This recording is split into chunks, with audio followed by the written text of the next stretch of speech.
ala Rasulillah wa ala alihi.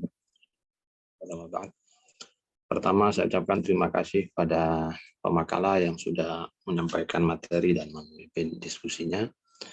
Yang kedua, saya mohon maaf karena 2 kali pertemuan tidak bisa masuk. Dan insya Allah beberapa hal catatan akan saya tambahkan pada beberapa materi yang kemarin sudah didiskusikan kawan-kawan.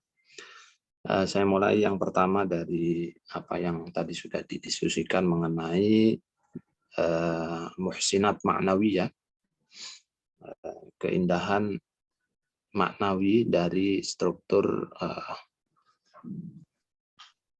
ilmu ma'ani, ya, ilmu badi' maksud saya, ya. Ilmu badi'. Jadi ilmu badi' itu ada 2 aspek, ada yang bicara tentang muhassinat lafziyah dan ada muhassinat ma'nawiyah. Nah, 2 pertemuan sebelumnya mungkin sudah banyak dimulai tentang bentuk-bentuk sampai pada ta'kidul madah bima yushbihul dzam dan sebaliknya ta'kidul dzammi bima yushbihul madah. Saya ingin memulainya dari ta'kid adzam, bukan azzam ya, bukan za tetapi dal. Ta'kidul dzammi artinya menegaskan celaan. Adzam itu celaan atau hinaan.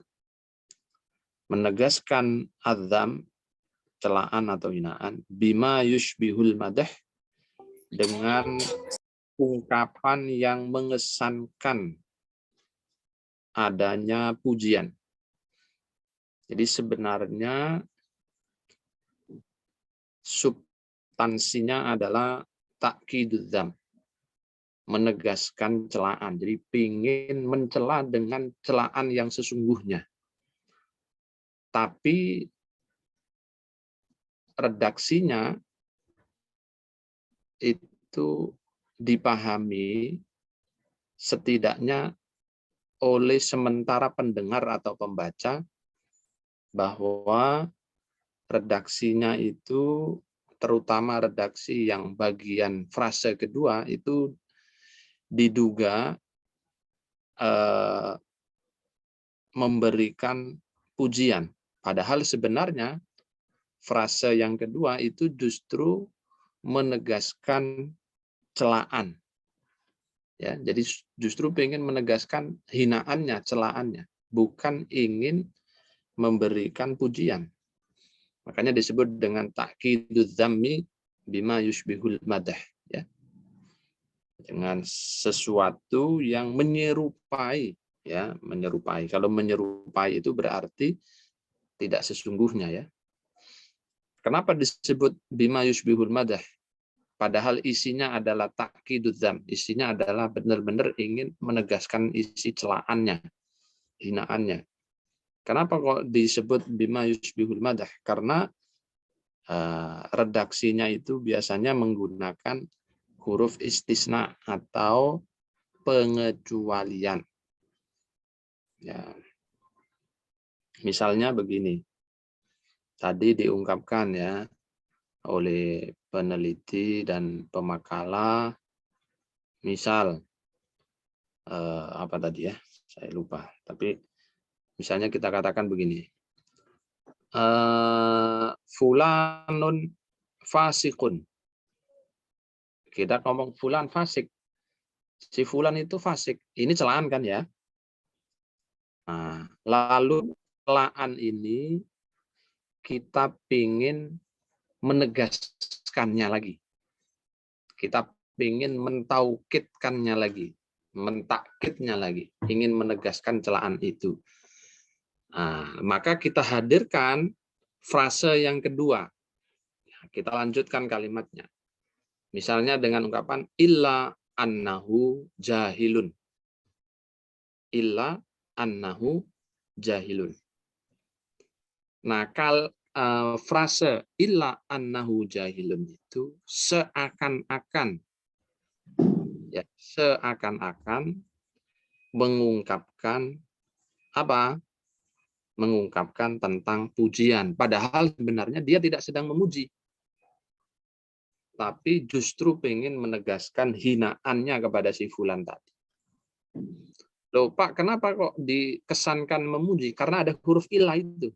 Karena ada huruf ilah, pengecualian tadi. Nah, karena itu yushbihu al-madah. Nah, gitu ya. Fulanun fasikun. Ini jelas celaan. Nah, kita ingin menegaskan celaan dan hinaan kepada si fulan ya dengan redaksi yang seakan-akan ungkapannya itu memuji, padahal sebenarnya bukan memuji, tapi justru ingin memperteguh, mempertegas hinaan dan celaan kita kepada si fulan. Nah, gitu. Makanya kita katakan illa annahu jahilun. Annahu jahilun itu celaan ya. Ngomong orang bodoh ya isinya. Fulanun fasikun celaan. Annahu jahil. Jadi seakan-akan memalingkan pemahaman pembaca dan pemahaman pendengar ucapan tersebut. Oh, kalau sudah dikecualikan, jangan-jangan setelah pengecualian ini nanti akan ada pujian. Nah, seakan-akan setelah didengarkan, oh ternyata tidak, malah apa istilahnya? Malah semakin menghina, gitu ya.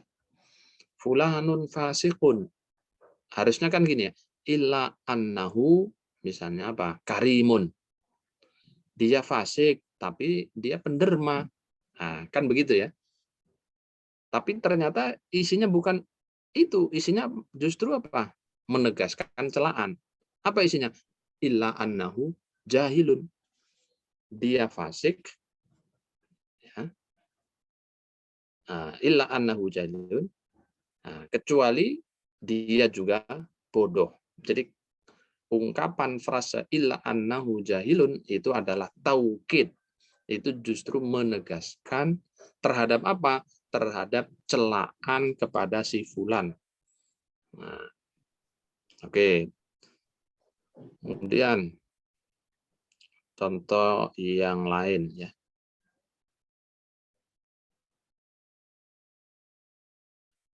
Tadi disebut ya, tapi bacaannya salah tadi. Huwa badiul lisan dengan dzal ya. Dzal. Huwa badiul lisan. Nah, ini celaan ini. Ia adalah orang yang ucapannya itu kotor gitu ya. Mencela, menggerutu itu badiul lisan ya. Ghaira anna sadrahu majma'udhani. Ghaira anna sadrahu majma'ul adghani. Ini ma yushbihu al-madah, kalimat atau frase ghaira anna sadrahu majma'ul adghani. Karena ada pengecualian ghaira tadi.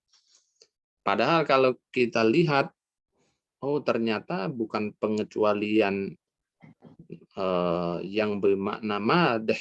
Ternyata pengecualiannya ini justru berisi taukidud dzam, menegaskan apa? Menegaskan celaannya kepada si fulan tadi, si dia tadi. Huwa badiul lisan, dia kotor lidahnya, artinya omongannya jelek lah.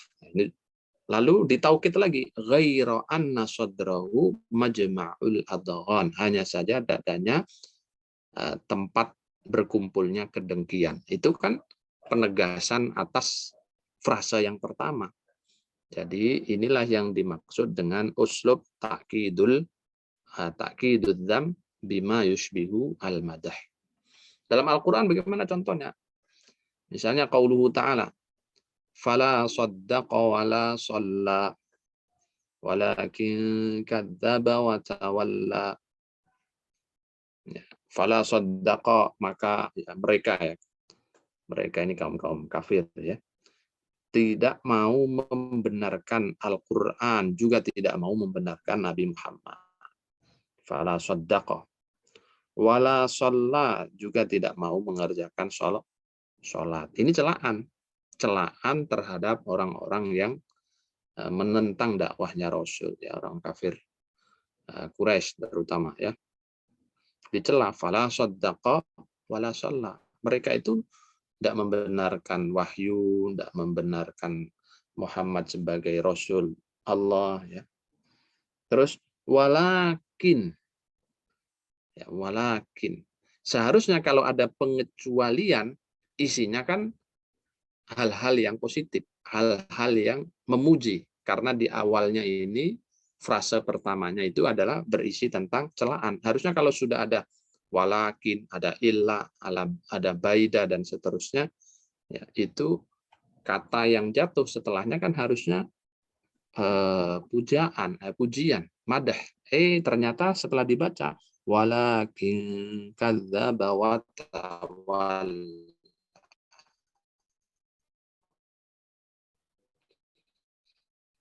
Isinya tetap mencela. Karena itu dengan tauhidu an bima yushbihu,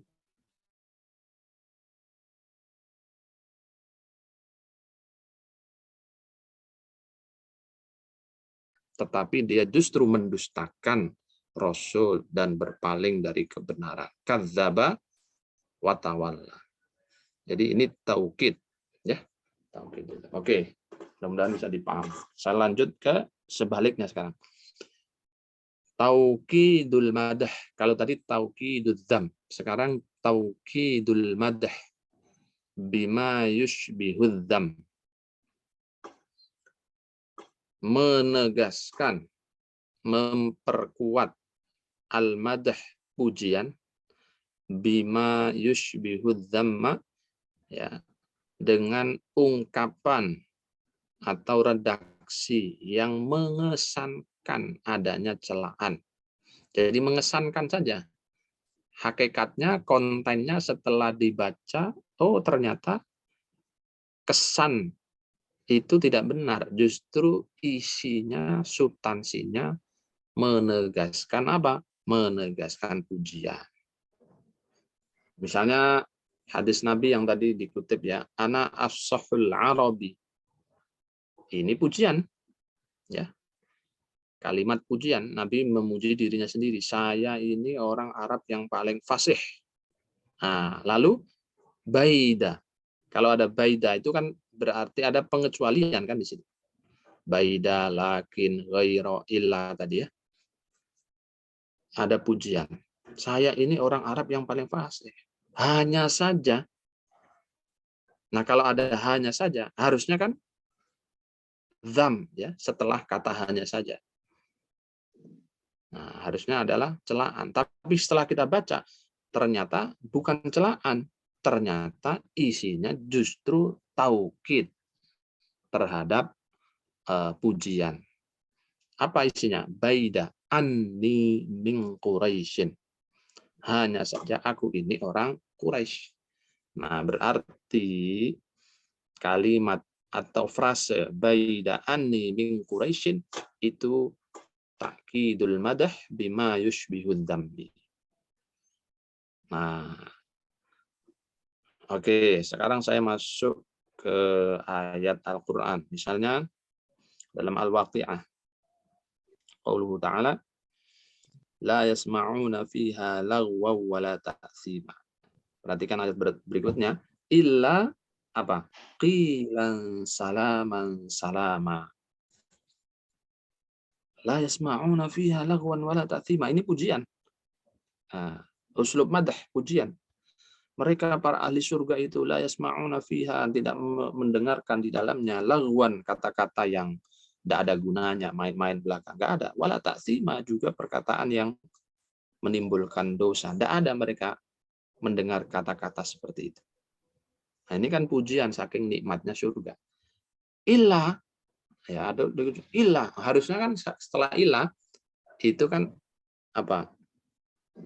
Berupa celaan atau hinaan. Ternyata setelah kita baca apa isinya? Illa qilan salaman salama. Oh, isinya malah pujian ini. Ya, akan tetapi mereka mendengar ucapan salaman, salaman. Ya, ucapan salam, ucapan keselamatan, ya, kesejahteraan. Jadi ini namanya taukidul madahi bima yushbihu adzam. Nah, alladzina ukhriju min diyarihim bighairi haqq. Ini pujian, ya. Frase ini pujian terhadap kaum muhajirin, yaitu orang-orang yang diusir dari tanah airnya, dari tanah kelahirannya, bighairi haqqin, tanpa alasan yang benar. Nah, ini kan orang-orang muhajirin kan diusir itu ya, sampai pergi. Lalu lanjutan ayatnya, illa ayyaqulu rabbunallah. Oh, ternyata setelah illa itu isinya justru menegaskan frase sebelumnya. Nah, illa ayyaqulu rabbunallah, kecuali karena mereka berkata Tuhan kami adalah Allah. Nah, ini berarti taukidul madah bima yushbihud dzam.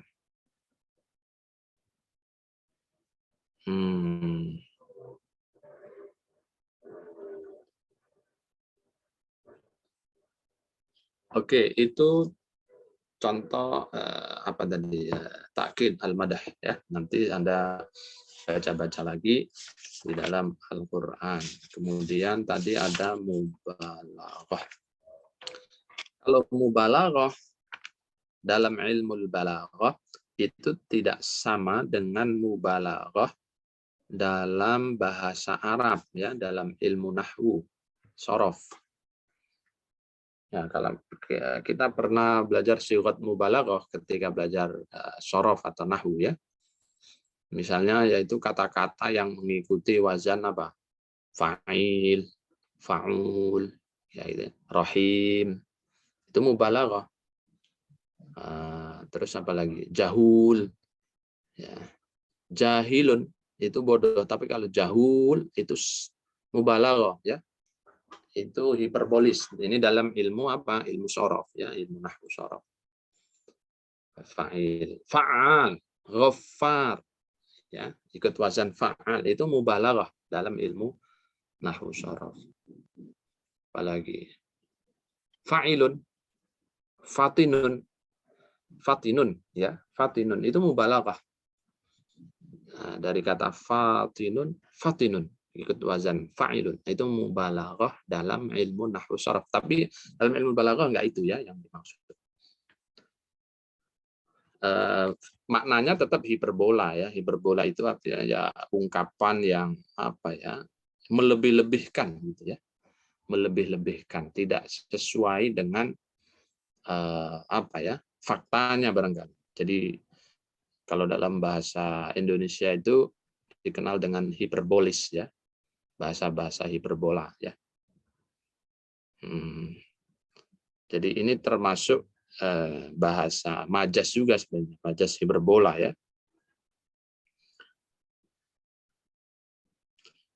Nah, ada yang mengartikan dalam ilmu balaghah itu adalah gaya bahasa kiasan yang menyatakan sesuatu dengan cara berlebih-lebihan mengenai jumlahnya, ukurannya, sifatnya, ya, baik masih dalam batas yang diterima oleh adah, kebiasaan, atau oleh akal, ya, atau bahkan di luar kebiasaan dan akal.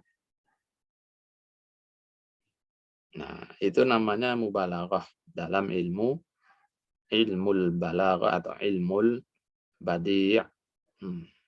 Dalam bahasa Indonesia ada ya model-model hiperbola ini, mubalaghah begini. Ya, misalnya Anda ingin memuji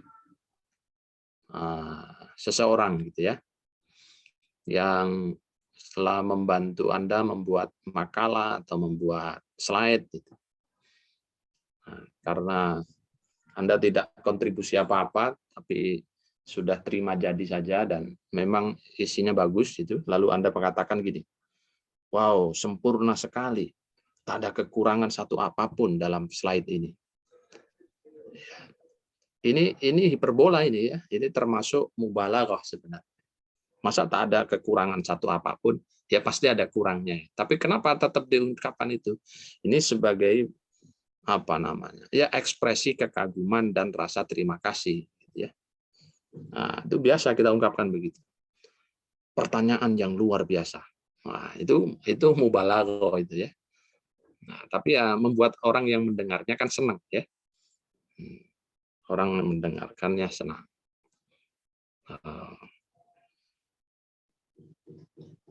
Misalnya orangnya kurus gitu ya, mohon maaf ya misalnya. Anda kurus kering, tiada daya. Nah, kurus kering, tiada daya. Itu maksudnya apa ya, kurang makan gitu atau kelaparan ya. Tapi diungkapkan dengan kurus kering apa. Atau misalnya wow, tingginya menjulang sampai langit.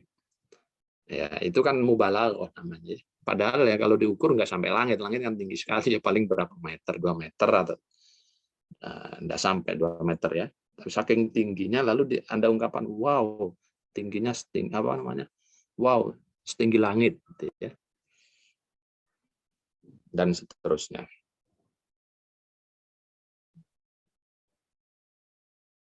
Nah, ini sering kita baca kalau dalam buku-buku fiksi itu, ya cerita-cerita fiksi itu banyak sekali ungkapan-ungkapan hiperbola. Nah, di dalam redaksi bahasa Arab juga begitu. Wah, banyak sekali ya hiperbola ini, ya, mubalaghah. Nah, dalam konteks ilmu balaghah itu juga demikian. Nah, balaghatul Quran artinya ya di dalam Al-Quran juga ada model-model mubalaghah ini dan juga banyak gitu. Tadi dicontohkan qauluhu ta'ala lau anzalna hadzal qur'ana ala jabalin la ra'aitahu khashi'an mutasaddian min khasyatillah. Ini redaksi mubalaghah ya. Nah, lau anzalna hadzal qur'ana ala jabalin la ra'aitahu khashi'an mutasaddian min khasyatillah. Mubalaghah karena apa? Tidak akan pernah terjadi ini. Ya. Ini tidak akan pernah terjadi. Tidak. Allah tidak menurunkan Quran itu ala jabalin. Tidak diberikan ke atas kepada apa namanya? Gunung. Quran itu kan diberikan kepada Nabi Muhammad gitu ya. Tapi karena ingin memberikan pemahaman bahwa Quran ini luar biasa hebatnya, tidak semua orang bisa menerimanya, lalu dalam Al-Hasyr 21 diterangkan betapa dahsyatnya Al-Quran. Sehingga seandainya diturunkan kepada gunung, gunungnya akan hancur lebur. Gunung itu kan besar, lebih besar dari manusia. Tapi dia tidak mampu menerima Al-Quran. Ini menunjukkan apa? Makna kehebatan dan keagungan Al-Quran. Sekaligus menunjukkan kehebatan dan kemuliaan penerimanya, yaitu Nabi Muhammad. Itu maknanya hiperbola, bukan berarti kok diturunkan ke gunung, bukan. Nah, ini sigat mubalaghah. Wala taqraba hadhihi syajarata fatakuna minadh dhalimin. Nah, ini sigat mubalaghah juga di sini. Wala taqraba hadhihi syajarah. Kan Allah berfirman ke Adam dan Hawa, "Hei Adam dan Hawa, jangan kalian mendekat-dekat hadhihi syajarah." Nah, ini mendekatinya saja tidak boleh, apalagi memetik atau makan buahnya. Kayak ayat wala taqrabu az-zina, wala taqrabu zina. Nah, itu juga termasuk mubalaghah. Mendekatinya saja tidak boleh. Ini mubalaghah ya. Jadi mubalaghah agar dia tidak mendekati hal-hal yang dilarang. Pohon ya. Lalu perzinaan. Nah, itu kan dilarang. Biar tidak mendekati, maka digunakan mubalaghah. Redaksi hiperbolis sehingga diungkapkan wala taqrabuz zina.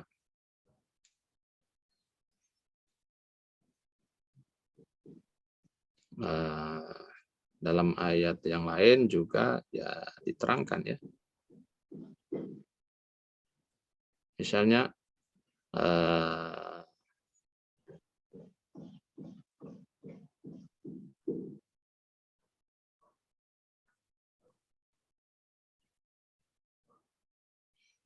au kadhulumatin fi bahril lujji yaghshahu mawjun min fawqih. Ya. Yaghshahu mawjun min fawqihi sahab.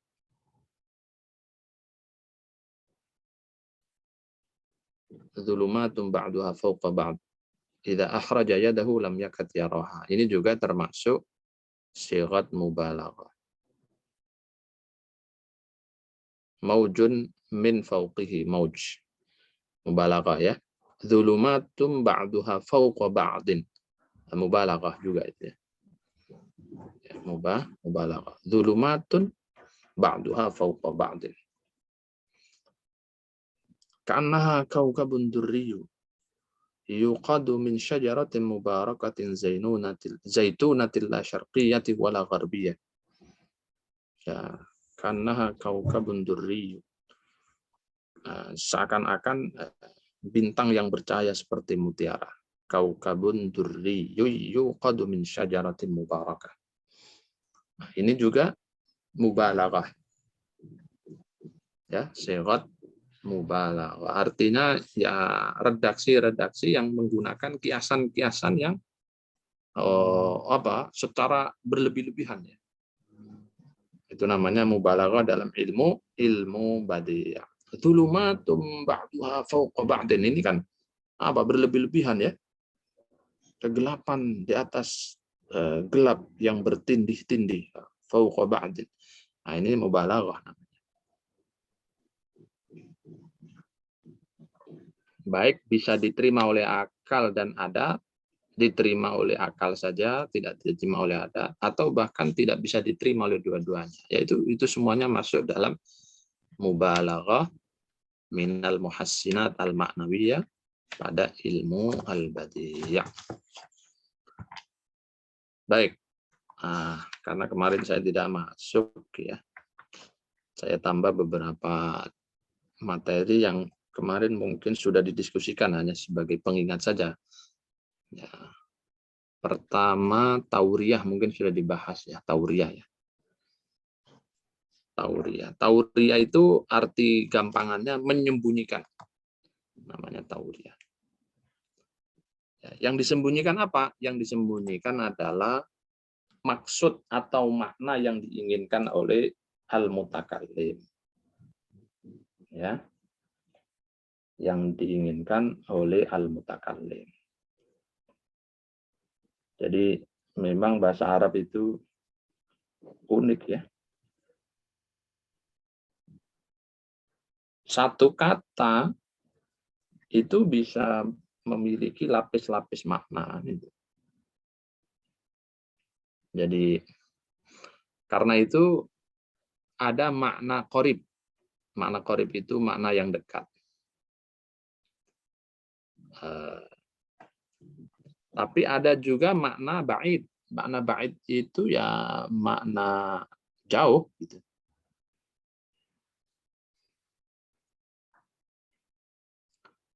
Makna jauh. Gimana contohnya, Pak? Contohnya kalau makna qorib, misalnya yang paling gampang itu yadun.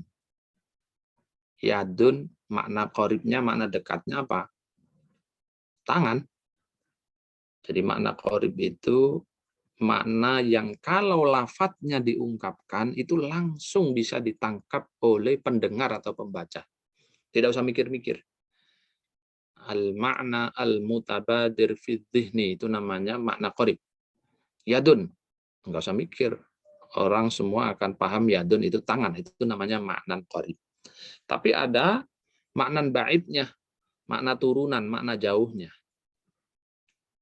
Yadun itu makna ba'idnya antara lain kekuasaan, antara lain kekuatan, antara lain yadun ya kontan, dibayar langsung. Itu juga orang Arab sering menggunakan kata yadan biyadin gitu ya.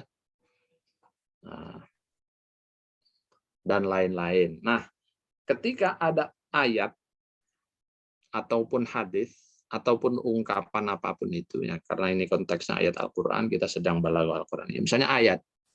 Nah, dalam banyak ayat Al-Quran itu sering ada tauriyah, sehingga kita harus mendeteksi makna apa yang diinginkan oleh mutakalim dalam konteks ayat ini, kan gitu ya.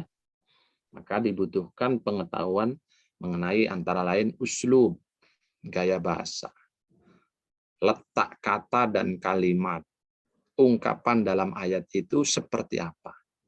Asbabun nuzul juga penting untuk diketahui.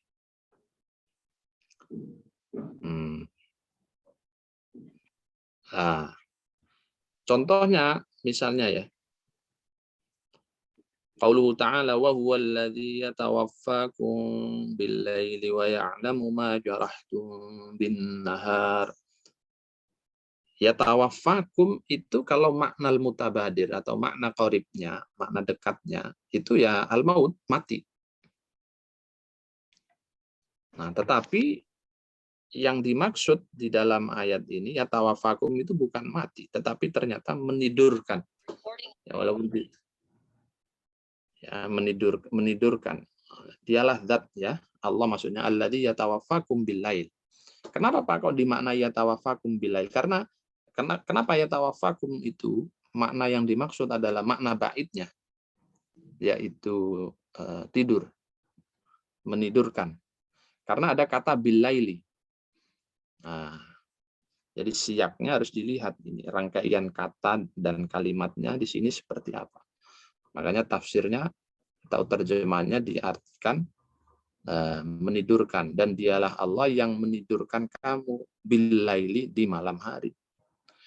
Wa ya'lamu ma jarahtum bin nahari. Jaraha itu makna qaribnya, makna dekatnya, makna mutabadirnya itu apa? Luka. Luka. Dari kata jarhun ya. Tapi yang dimaksud ini bukan makna qarib ternyata, tapi makna baidnya. Yaitu apa? Wa ya'lamu ma jarahtum, dan dia Allah juga mengetahui apa yang kamu perbuat bin nahari di siang hari. Jadi jarahtum di situ dimaknai dengan perbuatan. Fa'altum, apa yang kamu lakukan. Nah, ini contoh tauriyah. Was-samaa'a banainaha bi'aid wa inna lamusi'un. Aidun itu jamak dari yadun, tangan. Bagi aidun itu makna qaribnya tangan. Tapi makna baidnya di sini adalah apa? Kekuasaan. Lalu yang dimaksud apa di sini? Makna qarib apa makna baid? Ya, kalau lihat konteksnya ya makna baid. Was-samaa'a banainaha bi'aidin. Dan langit itu kami bangun bi'aidin. Kalau dimaknai dengan tangan itu tidak sopan dengan Tuhan ya. Karena apa? Karena seakan-akan Tuhan digambarkan seperti makhluk yang punya anggota tubuh. Ta'alallahu an dzalika kullihi. Tidak mungkin Tuhan seperti itu. Laisa kamitslihi syai'un. Maka jangan gunakan makna qarib. Nah, ini bentuk muhassinat maknawiyah, uslubnya tauriyah, ya kan? Dalam bentuk apa? Tauriyah. Karena itu, maknanya di sini makna baid. Apa maknanya? Kekuasaan. Jadi Allah mencipta langit itu dengan kekuasaannya. Nah, sehingga pembaca, pendengar tidak salah paham. Menggambarkan Tuhan seperti makhluk ya. Nabi Ibrahim ketika ditanya oleh Namrud, ya, siapa yang menghancurkan ini berhala-berhala, patung-patung kami, Tuhan-Tuhan kami, ya kan? Apa kata Ibrahim? Ya, beliau kan menjawab, bal fa'alahu kabiruhum hadza. Bal fa'alahu kabiruhum hadza. Ini tauriyah ya. Apakah kamu yang melakukan? Ya, beliau tidak menjawab langsung, tidak menjawab tidak menjawab iya, tapi beliau mengatakan bal fa'alahu kabiruhum hadza. Nah, lalu dalam hatinya Ibrahim mengatakan bal fa'alahu kabiruhum hadza. Ya, hadanya itu merujuk kepada dirinya sendiri. Tapi yang dipahami oleh sang penanya, oleh Namrud, itu adalah kabiruhum, ya, yaitu patung yang paling gede yang dikasih kalung kapak oleh siapa? Oleh Ibrahim itu. Kan lalu ceritanya Anda sudah tahu semua ya. Ya mana mungkin dia bisa membunuh patung-patung kecil, wong dia nggak bisa bergerak, kan gitu ya diskusinya. Nah ini tauria jadi. Atau kasus lain, Ibrahim saat ketemu dengan penguasa Mesir yang kebetulan penguasa Mesir itu kan suka dengan cewek-cewek cantik ya. Nah, istrinya Nabi Ibrahim ini cakep gitu ya. Nah, ketika ditanya, ini siapa ini? Nabi Ibrahim kan nggak menjawab, ini istriku gitu. Kalau dia menjawab, ini istriku, pasti langsung diambil. Tapi beliau menjawab, ini saudara perempuanku, hadhihi ukhti. Ya, ukhti di situ dimaksudkan oleh Ibrahim ai zaujati. Ya, tapi beliau tidak ngomong hadhihi zaujati karena kalau dia ngomong hadhihi zaujati ini istriku ya sudah wassalam ya. Akan diambil oleh sang raja yang suka perempuan itu. Nah, maka menggunakan uslub tauriyah. Hadhihi ukhti. Dan seterusnya nanti Anda pelajari sendiri ya. At-tibak. Tibak itu artinya lawan kata, mirip dengan tadad ya. Lawan kata at-tibaq. Qauluhu ta'ala huwal awwal wal akhir wal zahir wal batin. Nah, itu lawan kata. Jadi kata yang berlawanan. Al-awwal, al-akhir, al-zahir, al-batin. Lawan kata ya. Wa annahu huwa adhaka wa abka. Adhaka lawannya apa? Abka. Ini namanya tibaq. Tibaq.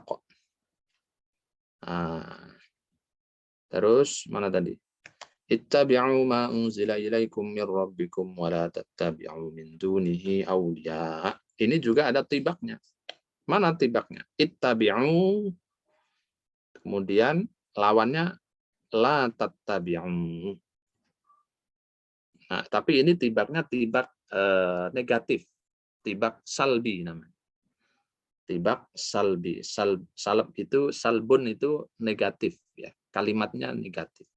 Karena di situ ada ittabi'u, lawannya la tattabi'u. Ada huruf la-nya di situ. Karena itu disebut dengan tibak salbi. Tapi kalau yang atas-atas tadi itu tibak ijabi, tibak positif ya. Lawan kata tapi positif. Adhaka, abka, tidak ada la-nya kan di situ, tidak ada la-nya. Adhaka, abka ini fiil. Adhaka fiil, abka fiil. Huwal awwal wal zahiru isim, tapi dia lawan kata ya. Awal, akhir. Zahir, batin, lawan kata, tapi bentuknya isim ya. Kalau ini fiil, ittabi'u, fiil amar, la tattabi'u, nafi ya. Fiil juga. Tattabi'u, la tattabi'u.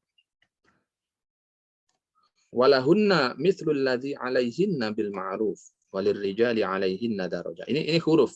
Lahunna sama 'alaihinna. Lahunna ini positif.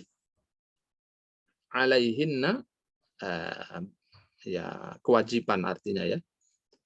Lahun, lahum dengan 'alaihi. 'Alaihin. Itu tibak berupa huruf. Lawan kata ya, tapi berupa huruf. Lawan huruf berarti. Tibak berupa huruf ya. Wa may yudlilillahu fama lahu min had. Yudlil, tibaknya hadin.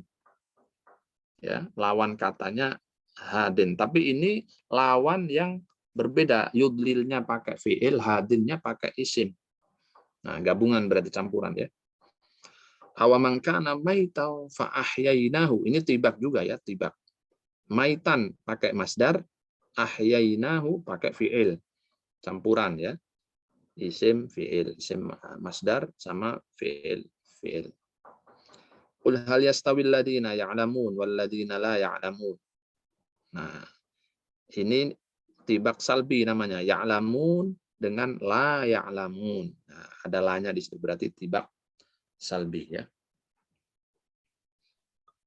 Banyak sekali kalau dalam Al-Qur'an itu. Qulillahumma malikal mulki tu'til mulka man tasha' wa tanzi'ul mulka mimman tasha' wa tu'izzu man tasha' wa tudillu man tasha'. Nah, itu tibak banyak itu. Tu'ti sama tanzi', tanzi'u.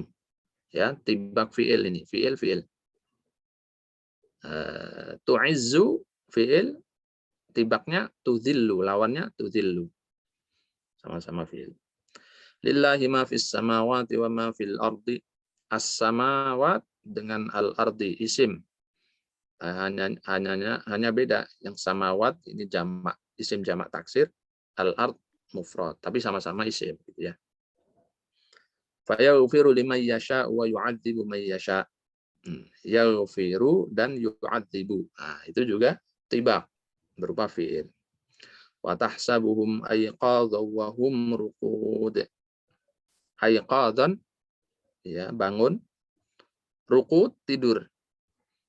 Ini tibak namanya ya, tibak berupa isim, dua-duanya isim. Ayqadhan isim, jamak taksir, ruqudun ruqud itu juga isim ya. Fala tahsyawun nasa wahsyawni. Ini juga tibak. Tapi ini tibak salbi, yaitu la tahsyawu dengan ihsyawni ya, fi'il amar dan nahi.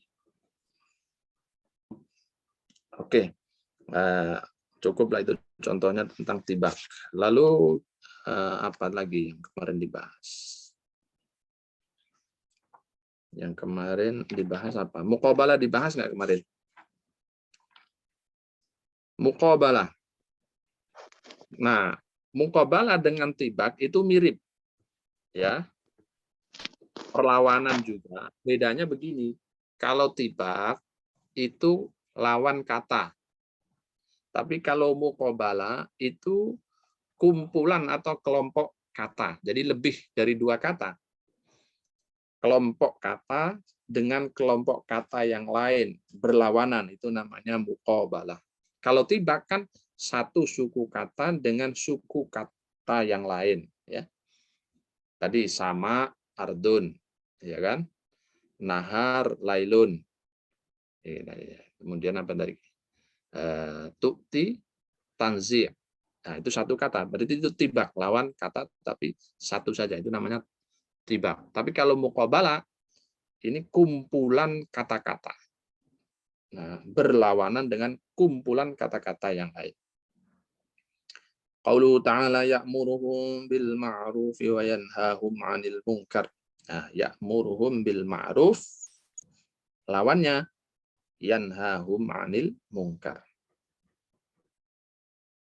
Ya. Itu kumpulan kata. Terus lanjutannya wa yuhillu lahumut thayyibat. Lawannya wa yuharrimu 'alaihimul khaba'ith. Dalam Al-A'raf ya.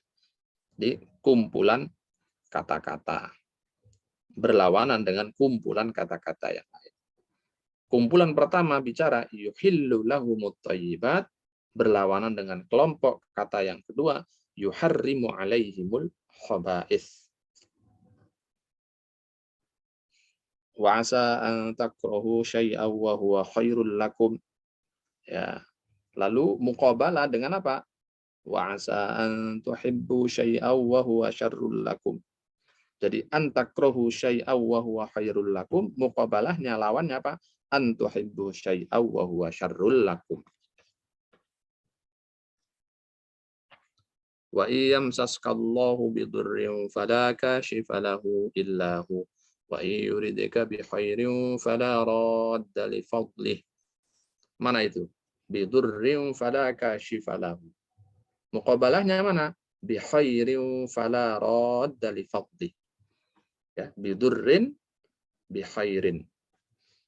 Bidurrin fala kashifa lahu, muqabalah berlawanan dengan kelompok bi khairin fala radda li fadlih.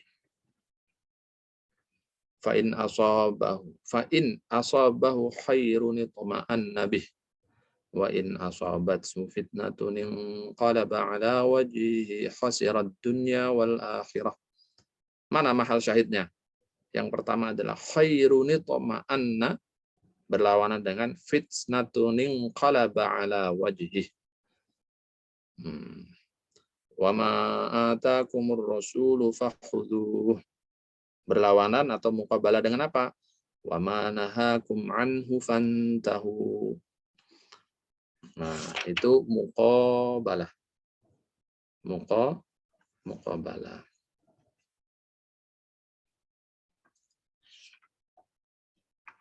Apa lagi ya? Kemarin apa lagi yang dibahas? Neng. Sampai jam berapa kita ini? 10:30 ya. Musyakalah udah dibahas belum kemarin? Udah, Pak. Ya, musyakalah. Jadi musyakalah itu menyerupai atau mengimbangi, ya. Gampangannya begitu. Serupa atau seimbang. Walaupun sebenarnya nggak pas gitu secara maknawi, tetapi ada kebutuhan untuk menyusun secara seimbang, serupa. Sehingga uslub musyakalah ini mirip dengan kalau dalam bahasa Indonesia dengan gaya bahasa repetisi, ya, pengulangan. Misalnya qauluhu ta'ala, ta'lamu ma fi nafsi wa la a'lamu ma fi nafsik. Innaka anta 'allamul ghuyub. Yang diulang di situ adalah nafsi dengan nafsik. Coba Anda perhatikan. Itu ada musyakalah. Walaupun begini ya, kalau kita perhatikan secara substansi kata wala a'lamu ma fi nafsik itu kurang bagus ya. Tidak sopan sebenarnya. Kalau dipahami secara letterlek. Kenapa? Ya, karena masa manusia menyebut Tuhan dengan kata nafsik. Nah, nggak pantas ya, nggak sopan. Gitu ya. Yang sopan itu sebenarnya adalah menggunakan redaksi lain, misalnya wala a'lamu ma 'indak. Itu lebih sopan. Tapi kenapa tidak digunakan wala a'lamu ma 'indak? Ya, indaka ya. Tetapi yang dipakai ma fi nafsika karena ada kepentingan uslub musyakalah. Ya, menyamai atau menyerupai kata nafsi di sebelumnya tadi. Yaitu ta'lamu ma fi nafsi. Kalau ini oke, karena Allah Maha mengetahui apa yang ada dalam diriku manusia. Allah mengetahui apa yang ada dalam diriku. Ku-nya adalah manusia. Itu oke. Tapi ketika wala a'lamu ma fi nafsik secara substansi tidak sopan. Nah, karena itu kalau Anda lihat terjemahannya fi nafsik tidak mungkin dimaknai dalam dirimu begitu. Itu tidak sopan ya. Nah, tapi biasanya mengetahui apa yang ada di sisimu. Nah, kami tidak mengetahui apa yang ada di sisimu ya Allah.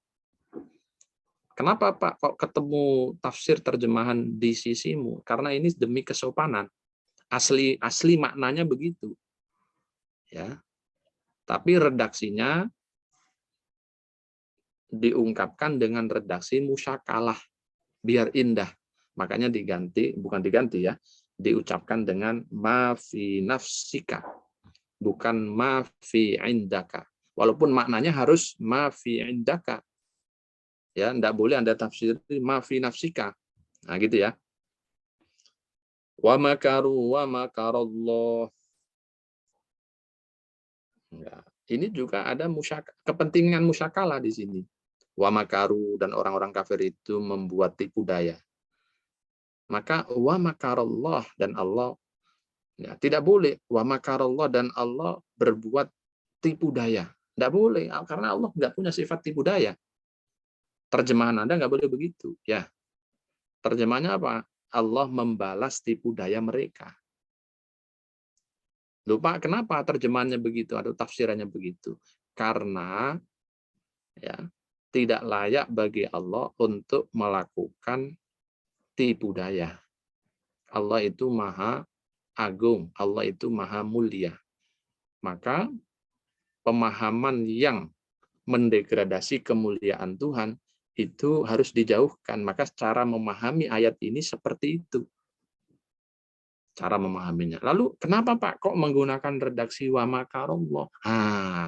Ini namanya kepentingan musyakalah. Ada uslub musyakalah. Nah, jadi Anda harus paham. Karena itu, walaupun redaksinya menggunakan wa makarallah, tapi maknanya jangan dimaknai Tuhan berbuat makar. Ya, itu tidak sopan, tidak baik. Nah, gitu ya. Jadi secara redaksi, kenapa pakai wa makarallah, padahal secara substansi maknanya nggak boleh disematkan kepada Allah, karena ada kepentingan uslubul musyakalah, ya, menyamai, menyerupakan redaksi sebelumnya. Karena sebelumnya bicara wa makaru, maka untuk musyakalah dihadirkan redaksi yang sama, yaitu wa makarallah.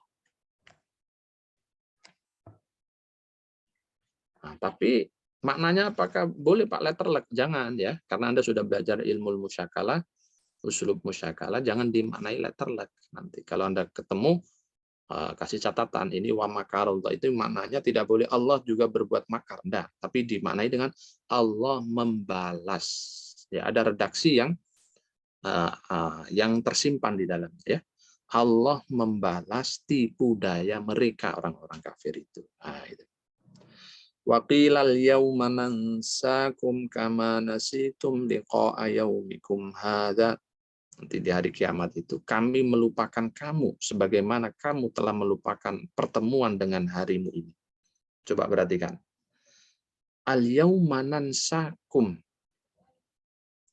Ya.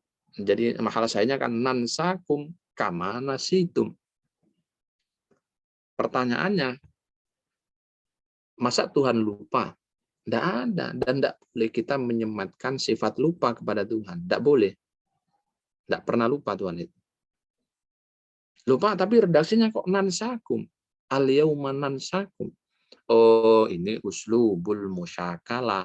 Uslubnya dihadirkan untuk kepentingan musyakalah. Ya, biar sama dengan nasitum, makanan sakum. Gitu loh. Tapi maknanya apakah boleh Pak dimaknai dengan letterlek? Jangan. Karena Anda sudah tahu ilmunya, nansakum harus dimaknai yang layak dengan sifat Allah. Ya.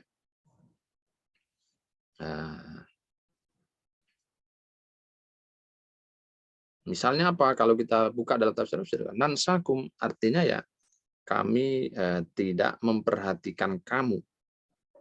Ya, kami tidak memperhatikan kamu. Jadi dibuat makna yang agak halus sedikit, ya. Ini kaitannya dengan sopan santun kita kepada Allah.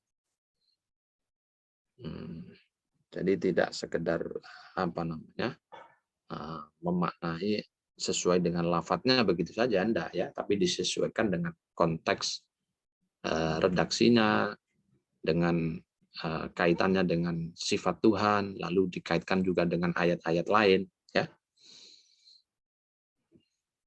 Nah, itu uslub musyakalah.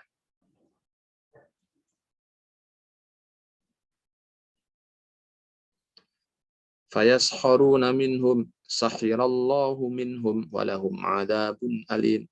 Orang-orang munafik itu menghina Allah. Fayasharuna minhum.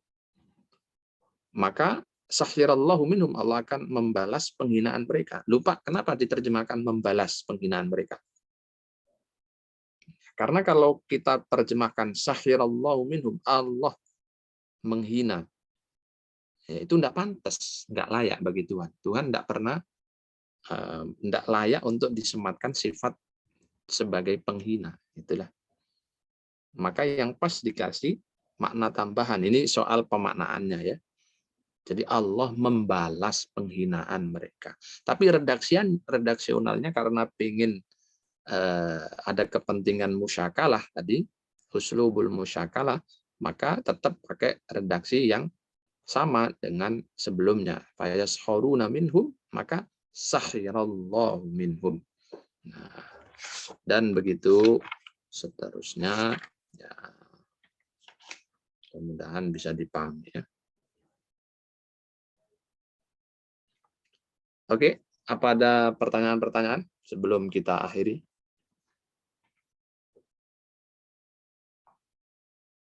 Halo?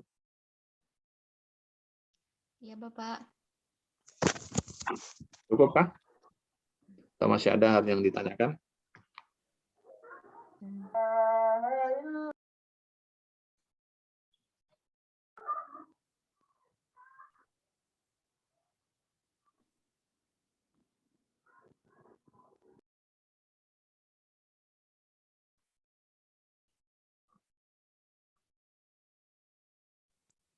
Sepertinya sudah cukup, Bapak. Tidak ada pertanyaan. Sudah tidak ada ya? Ya, Pak. Ya, Pak. Bapak sudah cukup jelas, Pak. Insya Allah. Insya Allah. Baik, terima kasih. Ketemu lagi insya Allah di pertemuan yang akan datang. Kita akhiri dengan sama-sama membaca hamdalah. Alhamdulillahirabbil alamin. Oh, ada yang bertanya.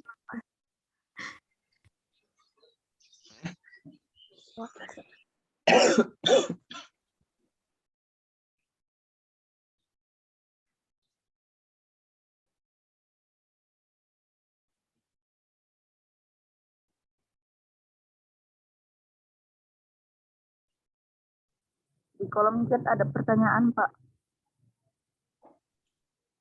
Halo, kenapa? Di kolom chat ada pertanyaan, Pak. Apa pertanyaannya? Perbedaan kata najem dengan kata kawakib, yang artinya kan sama-sama bintang, Pak. Oh, terjemahannya kita terjemahin sama ya? Iya, Pak. Ya, kalau dalam buku Al-Furuq Al-Lughawiyah itu yang dimaksud dengan najm ya, memang beda-beda. Ada yang mengatakan kalau najm itu apa ya?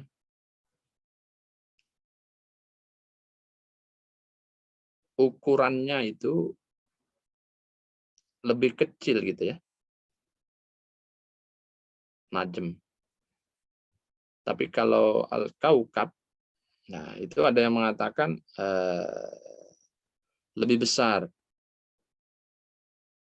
Nah, itu ada yang mengatakan begitu. Nah, juga ada yang mengatakan sebaliknya. Kaukab lebih besar. Nah, najm itu lebih kecil. Nah, ya, tetapi hakikatnya ya dua-duanya besar ini. Hanya dalam pandangan manusia gitu ya. Dalam pandangan manusia dianggapnya kecil, karena itu ketika didefinisikan di dalam apa namanya kamus-kamus itu berbeda-beda. Ada yang mengatakan kaukab itu adalah bintang yang besar sekali, makanya disebut dengan kaukab. Sementara najm itu adalah bintang yang ukurannya lebih kecil. Ada yang menerjemahkan sebaliknya. Najm yang besar, kaukab yang kecil. Ada juga yang mengatakan kaukab itu adalah gugusan-gugusan bintang. Gugusan bintang yang dari gugusan-gugusan itulah nanti akan terpancar apa namanya nujum ya, bintang-bintang yang ukurannya lebih kecil yang bisa kita lihat di langit-langit pada waktu malam hari. Jadi itu perbedaan di antara al-furuq al-lughawiyah dalam buku-buku perbedaan pemaknaan kata ya. Ikhtilaf. Ada yang mengatakan tadi, saya ulangi lagi, najm itu ukurannya lebih besar dari kawakib atau kaukab. Ada yang memahami sebaliknya. Kaukab jauh lebih besar dari najm. Nah ini ikhtilaf al-makna ya, ala kulli hal. Ya, dalam Al-Quran dua-duanya digunakan. Nabi Yusuf itu pernah bercerita, ini ra'aitu ahada asyara kaukaba, 11 kaukab ya. Tetapi apa saja kaukab itu Al-Quran tidak menyebutkan ya. Hanya saja kalau dalam tafsir nanti disebutkan kan. Ada asyara kaukaba. Itu dianggap ya seperti planet ya. Ada yang memahaminya itu seperti planet. Padahal planet kalau kita pelajari itu hanya ada berapa itu? Hanya ada 7 ya. 7 planet ya. Tapi berkembang terus barangkali sekarang ini. Temuan-temuan ilmiah. Tapi kalau dalam surat Yusuf kan hanya 11. Ahada asyara kaukaba. Lalu dijelaskan dalam tafsir-tafsir klasik itu macam-macam nama-namanya ya. Saya tidak hafal persis. Ya ada Zuhro, ada macam-macam. Ada kalau bahasa ilmiah ya ada Venus, ada Jupiter, ada Pluto, ada apa lagi itu. Mungkin Anda lebih hafal, saya lupa itu pelajaran SD dulu ya. Nah, itu ada yang memahami itulah kaukab dalam makna kontemporer. Kalau najm itu yang kita lihat-lihat yang kecil-kecil kalau malam-malam itu ya. Nah, yang banyak kan kalau malam-malam, yang penting nggak mendung, itu najm itu. Ada yang begitu pemahamannya. Ada yang sebaliknya ya. Nah, tinggal Anda mengikuti yang mana. Baik, itu yang bisa saya respon. Cukup? Ada lagi?